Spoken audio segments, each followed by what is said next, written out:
The night. It's different at night. People drop their guard. They have the freedom to be who they want to be. I observe it. I wait for that special moment. And that's the picture that I take.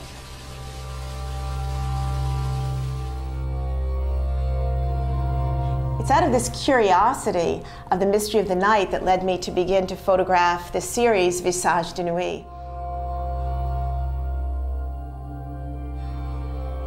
So in 2005, I really began exploring where I could photograph, what interested me the most, and I found it was the cities and the urban areas where I had so many more subjects.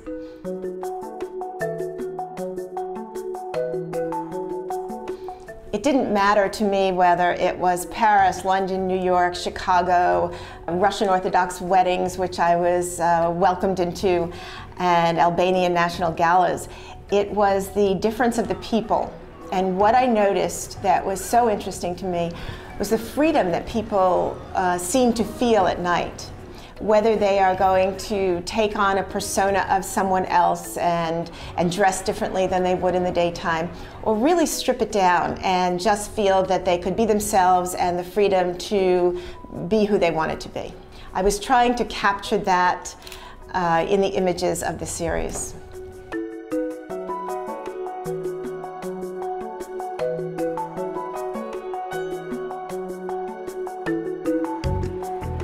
When I go out and shoot images, I don't worry so much about composition, the light, my surroundings.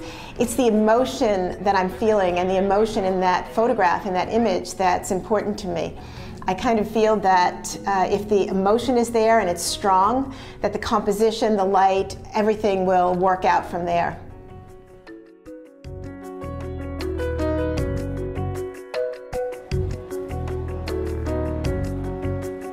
I'm also never concerned with what other people feel or sense when looking at my photographs. It's most important to me that they're feeling something. I refuse purposely to give away everything in my images. I think that it's much more interesting for the viewer to leave something unsaid, to let them explore and wonder in an image.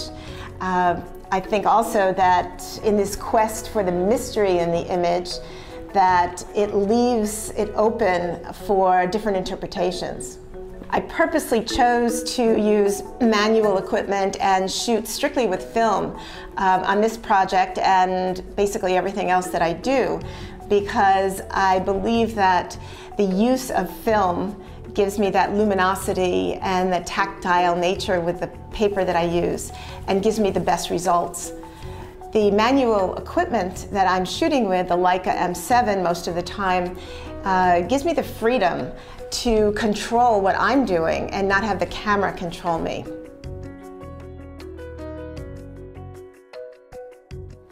Realizing that once I took the photograph, it was so important to me to be able to see it through to fruition and make that fine art silver gelatin print.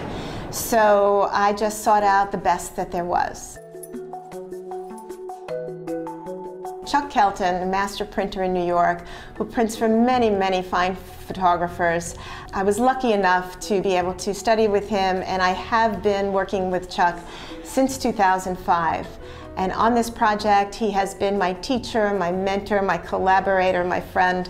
And without his teaching and without his support, I don't think that I would be at the place that I am today.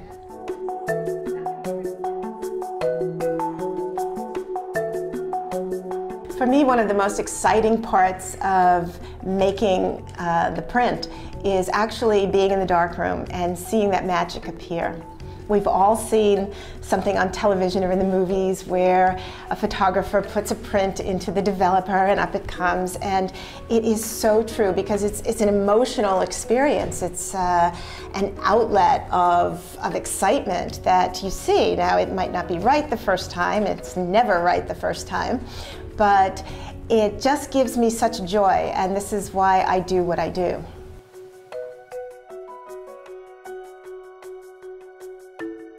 So now I'm in the process of having my first book published. Visages de Nuit, which are all the images in this series.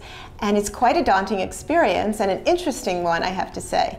Kerher Verlag in Germany, the fine art book publisher, is publishing this book, and it's so different to sequence a book than it is to sequence an exhibition on the wall.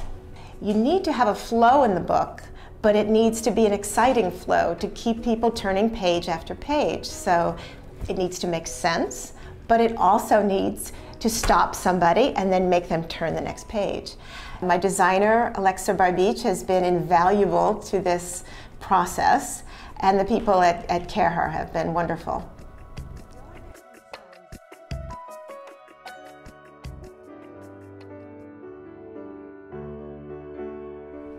So people ask me when I began photography. And the truth of the matter is that I've been photographing all my life, whether it's in my mind or through the lens of a camera. Throughout my life, I think I've been concentrating on details. So I see the precise details in things, whether it's people, things, my environment. And what I have always been trying to capture, and began to with photography and capturing those images, is the emotion behind those details.